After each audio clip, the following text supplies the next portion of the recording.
débrief show, j'espère que tu vas bien et que tu te portes très très bien. Lauriel est de retour, Lolo débrief show est de retour. Après de longues semaines, de longs jours, sans avoir de nouvelles et sans bien sûr faire de podcast, je suis de retour pour qu'on puisse parler tout simplement de l'actualité PSG, de l'actualité du football en général et de bien plus encore dans ces podcasts.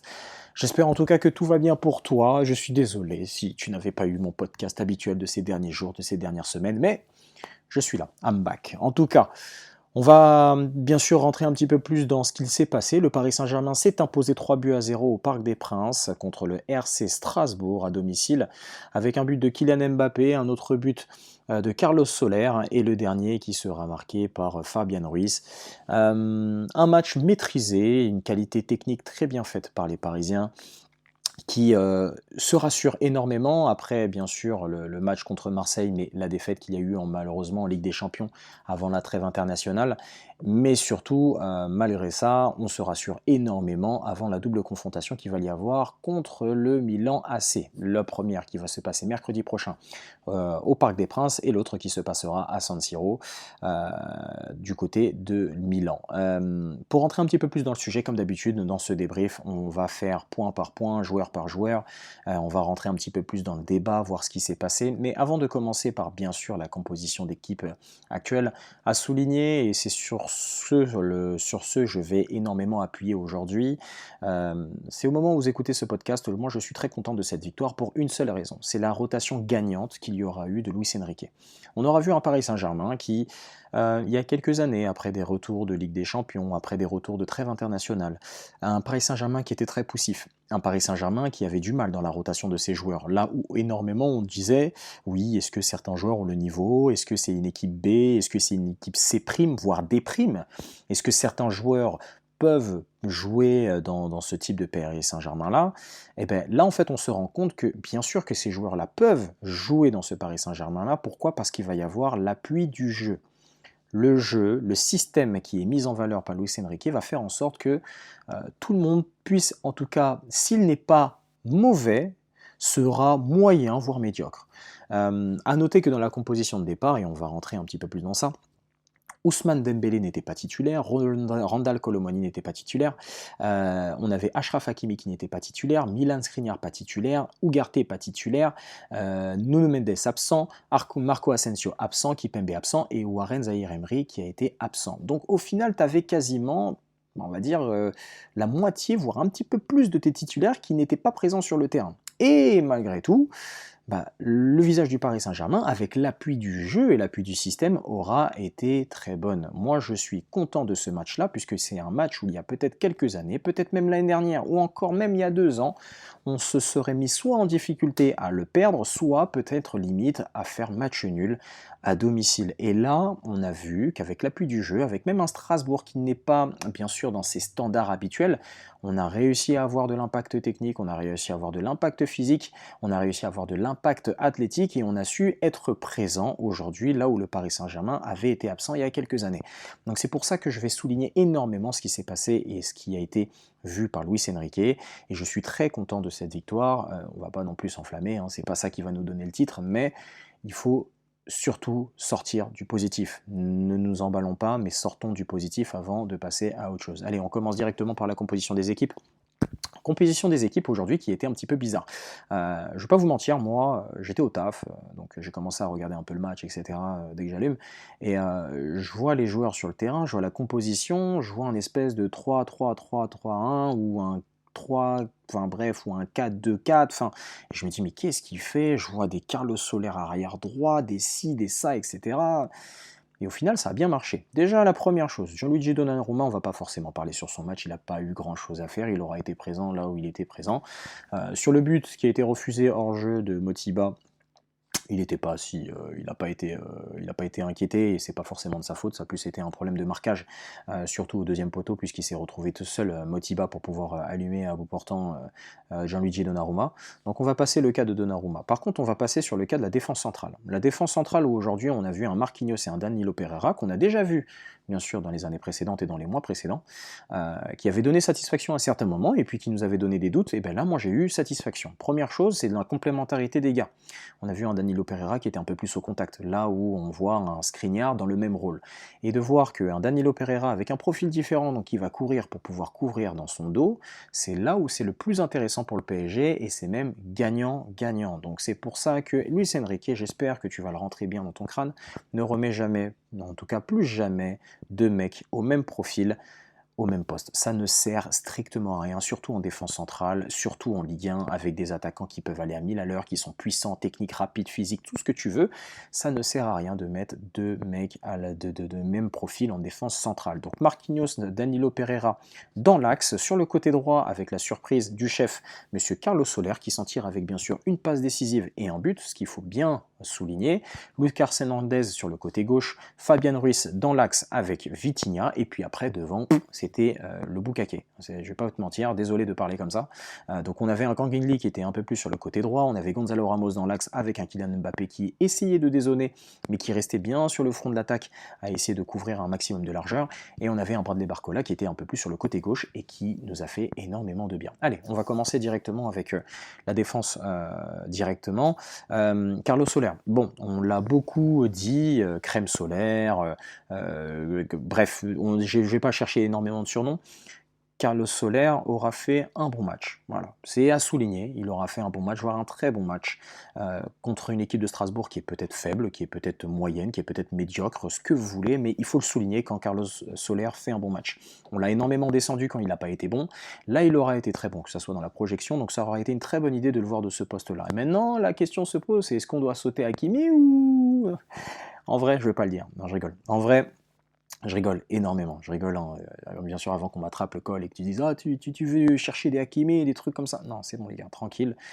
Hakimi est 100% titulaire, en tout cas la trouvaille de chercher Carlos Soler contre une équipe faible de Ligue 1, c'est pas mal, peut-être à recommencer, ne pas recommencer bien sûr contre un top 5, contre un top 6 de Ligue 1, mais c'est déjà très très bien de l'avoir fait essayer à ce poste-là, il aura montré satisfaction sur le point de vue technique, et il s'en sort avec des statistiques où aujourd'hui, donc comme j'ai dit, il a fini avec une passe décisive et un but. Dans l'axe, Marquinhos, Danilo Pereira, j'ai trouvé assez complémentaires, ils n'ont pas été forcément mis en danger, Moutiba aura fait quand même un peu de mal physiquement face à Danilo Pereira, mais bon, Danilo, on le connaît, c'est quelqu'un de très sérieux, quelqu'un de très discipliné, et en soi, quand il est dans ce mood-là, bah, c'est très difficile de le sortir de son match. Sur le côté gauche, Lucas Hernandez, qui est peut-être l'un des hommes les plus utilisés par Luis Enrique depuis le début de saison, on voit que Luis Enrique essaie de le préserver de plus en plus, hein, surtout par rapport à sa blessure, peut-être qu'il y a des peurs de rechute à certains moments, et on voit qu'il arrive à très bien le gérer, même si pour lui, Lucas Hernandez, c'est quelqu'un où il a envie de jouer tout le temps, tous les matchs, à toutes les minutes, et que ça peut être un petit peu frustrant de parfois sortir un petit peu avant. Lui qui n'avait pas joué le dernier match de l'équipe de France contre l'Écosse, on voit qu'il y a une certaine gestion qui est faite par le coach espagnol, et c'est très très bien, puisque le but c'est pas notamment de le cramer, là où avant d'autres coachs n'auraient pas hésité à les mettre jusqu'à ce qu'il puisse saigner de la cuisse, et à la fin on voit un communiqué, bah voilà, lui il n'est pas là pendant 3 mois, juste avant la Ligue des Champions, et après on va tous pleurer. Donc très content de la performance de Lucas Hernandez, qui continue sur ses standards, qui est peut-être la meilleure, je ne sais pas, on verra, on va en discuter peut-être avec Silver, avec Raphaël, je leur poserai la question, est-ce que Lucas Hernandez est peut-être celui qui nous apporte le plus satisfaction actuellement comme recrue? La question se pose, en tout cas moi personnellement, je le mets plus dans mes tops dans ce mercato qu'on a pu avoir, puisqu'on a eu beaucoup de doutes, et moi le premier, surtout de doutes physiques. Mais là, de ce qu'il nous montre, depuis le début de la saison, depuis le début de la préparation, c'est quand même très costaud, c'est très solide. Et Lucas Hernandez, à ce niveau-là, c'est un des tops, ou en tout cas un des tops mondial à ce poste. Mais que ce soit même en termes de latéraux au direct, ou même en défense centrale. Bref, ça c'est un autre sujet, on arrivera à une autre chose. Monsieur Clara Fabian, ou Lara Fabian, ou Monsieur Fabian Ruiz, ou Ruiz Fabian, Fabian, bref. En tout cas, Fabian Ruiz aura fait un match au milieu de terrain assez correct.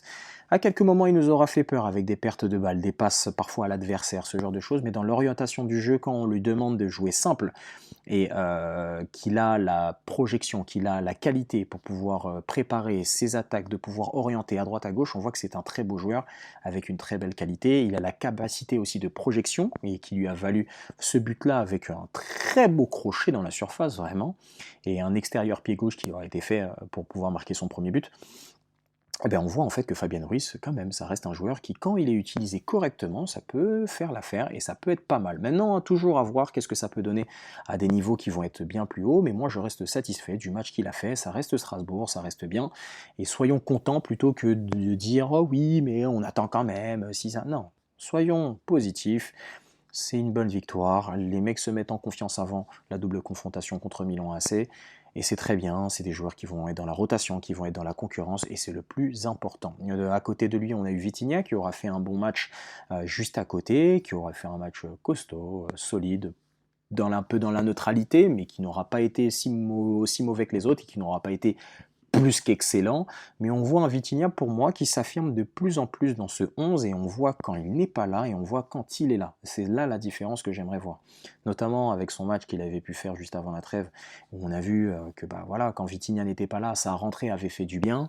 Bah là en fait on voit oui, au final, ça reste un joueur très important, et il a une bonne qualité technique, même si mon tonton Silver me dira trouve-moi des qualités chez lui, ben pour moi sa qualité technique et son apport offensif avec ses petites projections qu'il peut le faire, et sa personnalité qui commence à montrer au fur et à mesure dans ce 11 est quand même très appréciable, et je pense qu'il faut quand même la souligner petit à petit. Sur le côté gauche, il y aura le petit métis qu'on appelle Bradley Barcola. J'ai eu du mal. Tonton Bradley, comment te dire, je suis très content que le Paris Saint-Germain ait mis les millions qu'il fallait sur toi, très clairement. Ce n'est pas trop payé, parce que c'est un joueur qui, s'il avait été à Lyon, il aurait peut-être fait la saison de trop, et il aurait peut-être rechuté, quitte à aller chercher un club moins huppé, et il n'aurait peut-être pas eu la trajectoire qu'il est en train d'avoir. Bradley Barcola, aujourd'hui, avec son activité, sa qualité technique, sa qualité de percussion, sa qualité de justesse dans ses choix, je me pose la question, est-ce que Bradley Barcola peut être une très belle option à devenir même presque titulaire à la place d'Ousmane Dembélé? Je pose la question là comme ça, on y répondra bien sûr avec Silver et Raphaël, puisque pour moi, Bradley Barcola, quand tu le vois jouer, ça joue juste, ça percute, il court, il défend.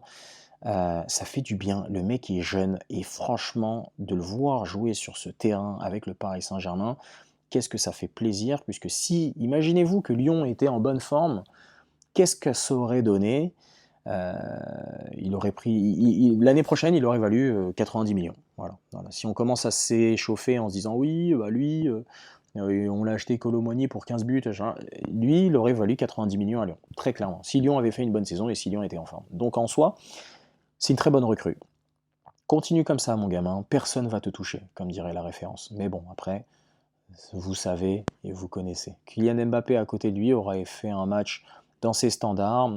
Il est revenu en forme avec la trêve internationale où ça lui a fait énormément de bien sur le point de vue mental, là où il a traversé une passe assez compliquée ces dernières semaines et ces derniers mois.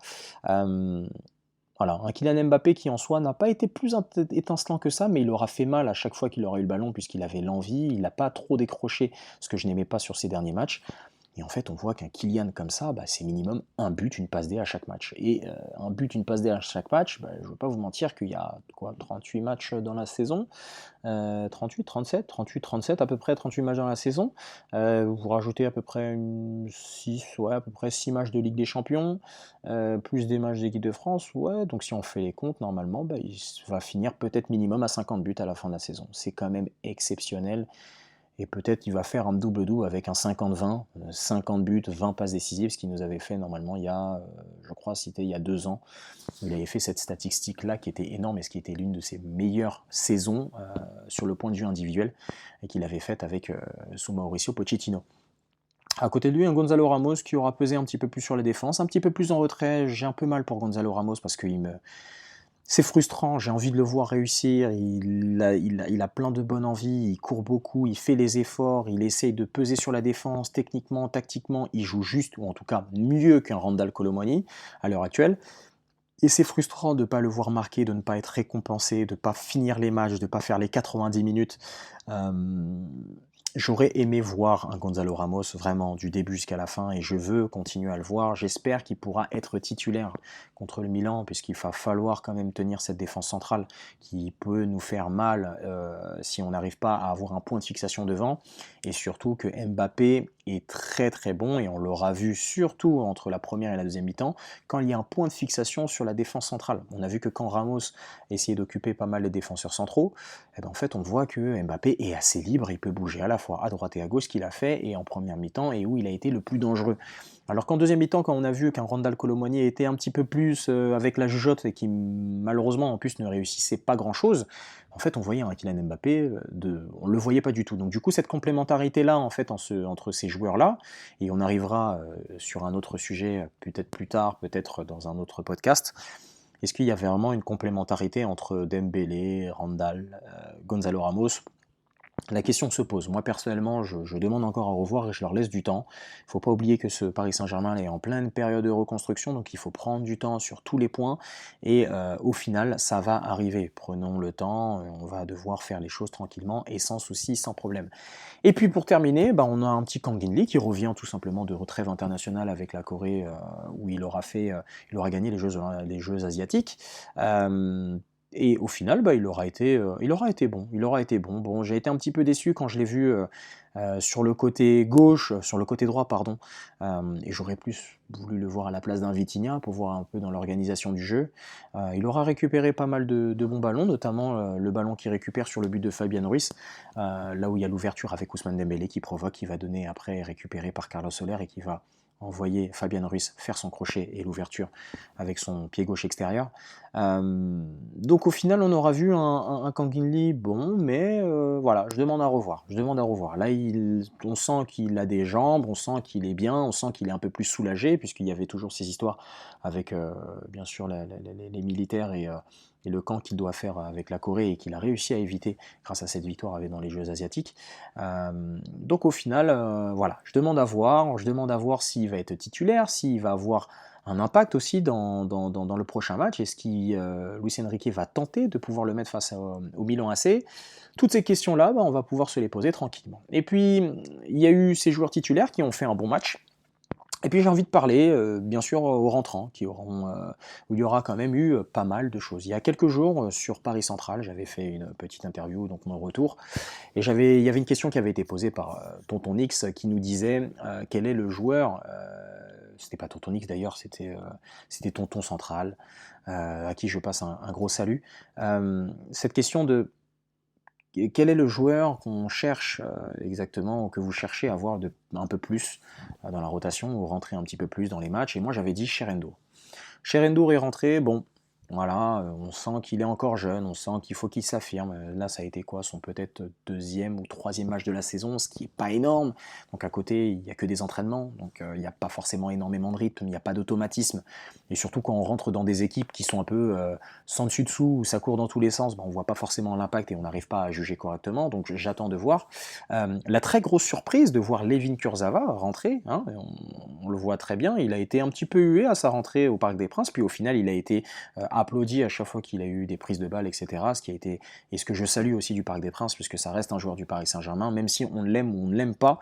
Moi, Kurzawa, c'est un joueur que j'aime beaucoup, mais de le voir de cette manière-là, personnellement, les gars, ouais, il y a des joueurs qui nous ont fait pire et pourtant on n'a pas fait autant. Hein. Donc, en tout cas, Layvin Kurzawa a rentré à voir et il a montré sa petite rentrée, qu'il n'était pas encore décédé et qu'il pouvait de temps en temps, pourquoi pas, tirer son épingle du jeu. Donc il sera rentré et il aura plus joué qu'un Hugo Ekitike. Hein. Hugo Ekitike qui est un prochain sujet auquel on parlera peut-être bientôt. Est-ce qu'il est décédé ou pas? Est-ce qu'il va partir du Paris Saint-Germain ou pas? On entend sur ces derniers coins que, à ce qu'il paraît, il devrait partir du Paris Saint-Germain très rapidement.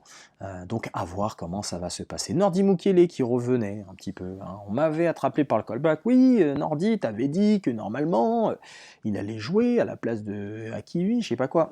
J'ai pas dit ça. J'ai dit que Nordi Mukiele doit rentrer dans la rotation avec Achraf Hakimi. C'est totalement différent. Mais Achraf Hakimi est bien sûr titulaire indiscutable. Donc ça, c'est pas un problème. Nordi Mukiele aura fait une rentrée assez costaud, dans la puissance, comme ce qu'on sait faire, face à un adversaire qui n'aura pas été non plus si énorme. Attendons de voir quand il va pouvoir retrouver un petit peu plus de rythme. Là, c'est le deuxième match qu'il peut enchaîner, donc je suis très content pour lui. Continue comme ça, mon gars Nordi. Et puis, ça sera toujours bien, parce que tu vas toujours vouloir pousser aller vers le haut. N'oublions pas que Nordi Mukiele est un jeune international français qui a fait ses gammes et qui connaît la Ligue des Champions. Donc, il va totalement pousser Hakimi à être encore plus bon et ça va pousser le PSG à être encore meilleur. Donc c'est super kiffant de le voir à ce niveau-là. Il y a eu l'entrée d'Ousmane Dembélé qu'on aura vu un petit peu, bien sûr comme d'habitude, il aura été à l'origine du but de Fabian Ruiz avec ses percussions, ses pertes de balles et sa qualité technique qui continue quand même à nous faire mal de temps en temps et à des moments tu as envie de dire bon mon gars, fais tes crampons ou fais tes lacets correctement et commence à t'appliquer sur tes contrôles parce que ça commence à peu devenir... voilà, tu connais, ça commence à devenir un peu effrayant, mais bon, c'est un joueur... quand tu vas au stade, c'est pour voir ce genre de gars, c'est pour mettre des gestes, c'est pour voir tomber des gars, c'est pour faire des passes décisives, pour apporter du danger, et il apporte toujours du déséquilibre, et c'est ça qu'on aime. Même si techniquement on aimerait voir plus, Dembélé nous fait du bien sur tous ces éléments-là. Et puis, il y a peut-être le dernier joueur qui est peut-être le plus en difficulté. Peut-être qu'il accuse le coût de son transfert, peut-être des 90 millions, peut-être... Enfin, de plein de choses. Mais Randal Kolo Muani, je te défends. Et je continuerai toujours à te défendre. Mais réveille-toi, poteau. Parce que là, très clairement, ce qu'on voit ces derniers temps, que ça soit en équipe de France et au PSG, et ce n'est pas que dans un seul sens, où ce n'était que le PSG ou que l'équipe de France, là, c'est les deux réunis, on voit un Randal Kolo Muani qui n'est pas forcément bon. Le dernier bon match qu'il a pu faire et la dernière bonne rentrée qu'il a pu faire, c'était contre l'OM. Et je vais pas vous mentir que ça commence un peu à m'inquiéter. Mais restons énormément dans la mesure. Randal Kolo Muani peut être un très bon impact player, peut-être son rôle sera d'être un peu plus sur le côté plutôt que d'être dans l'axe. Donc est-ce qu'il faut définitivement abandonner la piste en se disant que Gonzalo Ramos doit être le numéro 9 central du Paris Saint-Germain? Ça, c'est une question sur laquelle on va pouvoir se poser. Et puis malgré tout, on va pouvoir coacher et pouvoir noter le coach. Je termine par ça. Donc Luis Enrique qui aura fait un bon match. Voilà, le Paris Saint-Germain en tout cas s'impose 3-0 à domicile. Prochain match du Paris Saint-Germain qui est mercredi prochain face au Milan AC en Ligue des Champions. Écoutez, on va suivre ça attentivement, ça va être un match qui risque d'être explosif. On m'avait posé la question la dernière fois, Lauriel, est-ce que tu y seras, etc. On va calmer un petit peu plus le Parc des Princes, donc on aura le temps de se faire un débrief tranquillement. Et puis le PSG va après se déplacer à Brest et va recevoir Montpellier, donc le 29-10 et le 3-11 prochain. D'ici là, en tout cas, merci de m'avoir écouté sur ce podcast, comme d'habitude. J'aimerais en tout cas vous dire encore merci à beaucoup de gens et merci à vous tous de continuer à m'écouter dans les podcasts, à continuer à s'abonner, que ce soit sur Twitter, que ce soit en tout cas sur X, puisque ça s'appelle plus Twitter, mais à s'appuyer sur X, sur Instagram, vous venez me follow, vous venez voir mes profils, etc. Vous me suivez dans les spaces, vous me suivez dans énormément de choses. Lolo Débrief Show reprend un petit peu plus de service là maintenant, donc on va se revoir un petit peu plus, on va refaire des débriefs et on va refaire des afters qui vont être très marrants. Silver va revenir, Raphaël va revenir, d'autres intervenants vont venir. On va parler pas que de foot et ça je vous l'assure, on va vraiment pas parler que de foot. On va parler de société, on va parler de réseaux sociaux. Ne m'attendez pas vraiment à ce que je puisse parler de ce qui se passe actuellement, mais là il est hors de question les gars. Mais voilà, merci en tout cas à tous de me suivre, merci encore à tous de pouvoir me soutenir, de me donner de la force au quotidien que je vois quand je reçois des messages sur les différents réseaux. Merci à tous, continuez à venir me follow sur les différents réseaux et vous avez bien sûr en lien dans la description, vous cliquez sur les liens comme ça vous allez avoir directement les pages qui s'affichent sur Instagram et sur Twitter.